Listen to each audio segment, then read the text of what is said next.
Hello guys, welcome to Texture Tutorial. In today's video, I will show you how to add your own song in Instagram Reels. If you want to know how it's done, in this video is for you.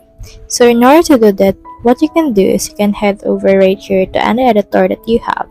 And then just head over and then create any video that you want for this particular content.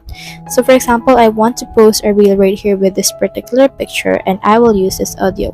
If you want to use another audio, you can head over and click on this audio right here.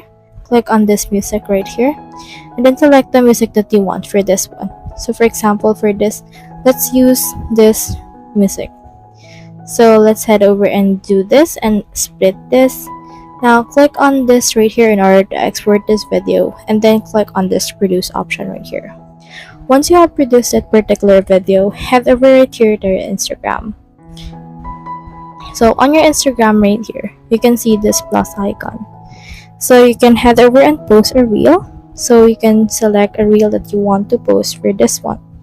So select a reel right here. And then let's upload the ones that we have just created, which is this one. Click on this next right here. And then from in here, click on share in order to post it. So that's the whole process. If you have any questions, comment them down below and we'll try our best to answer. Thanks.